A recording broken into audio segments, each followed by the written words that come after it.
Assalamualaikum warahmatullahi wabarakatuh. Saya Anissa Noviana Bandari, NIM D1A020158, Prodi Agro Ekoteknologi KSL.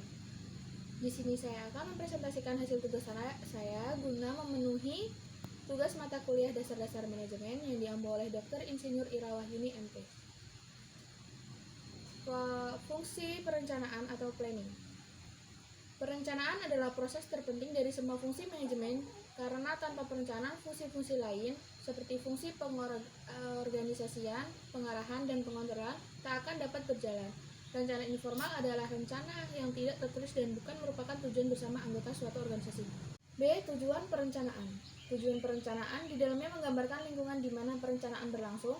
Kita melanjutkan untuk membahas mengapa perencanaan tindakan dilakukan. Ultimate tujuan tidak dapat dinilai dari dalam sistem. Ada kebutuhan untuk mengandalkan kriteria luar untuk mengevaluasi tujuan tersebut.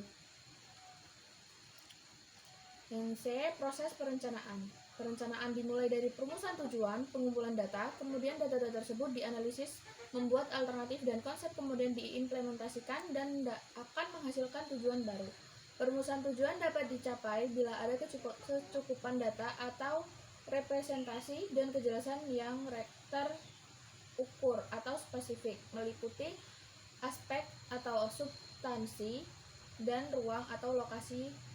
Proses perencanaan yang berkelanjutan membutuhkan sebuah perencanaan yang matang, penempatan, dan sumber daya lainnya untuk mencapai tujuan. Sasaran perencanaan dapat ditentukan oleh sang planner atau pemerintah.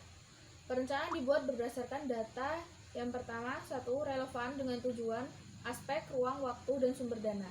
Yang kedua, akurasi atau tepat merupakan analisis sendiri atau data primer merupakan data berdasarkan sumber atau data sekunder.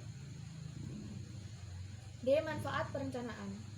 Yang pertama yaitu suatu bentuk perencanaan dapat membuat pelaksanaan tugas menjadi tepat dan kegiatan tiap unit akan terorganisir dengan baik menuju ke arah yang sama.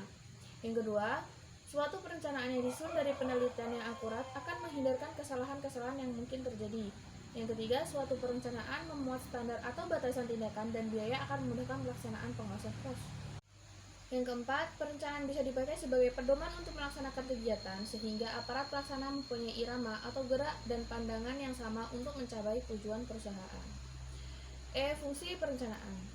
Fungsi perencanaan pada dasarnya ialah suatu proses pengambilan keputusan sehubungan dengan hasil yang diinginkan dengan penggunaan sumber daya dan pembentukan suatu sistem komunikasi yang memungkinkan pelaporan dan pengendalian hasil akhir serta perbandingan hasil-hasil tersebut dengan rencana yang dibuat. F. Unsur perencanaan. Yang pertama, tindakan yang harus dikerjakan. Yang kedua, apa sebabnya tindakan tersebut harus dikerjakan. 3. Di mana tindakan tersebut dilakukan. 4. Kapan tindakan tersebut dilakukan. 5.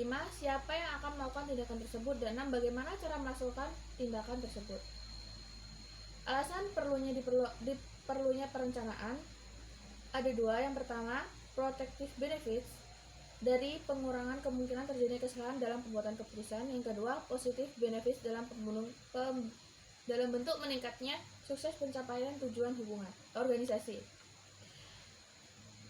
H. Hubungan perencanaan dengan fungsi-fungsi lainnya.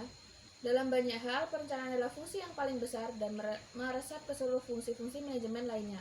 Fungsi perencanaan dan fungsi-fungsi serta kegiatan-kegiatan manajerial lainnya adalah saling bergantung, saling berhubungan, dan berinteraksi.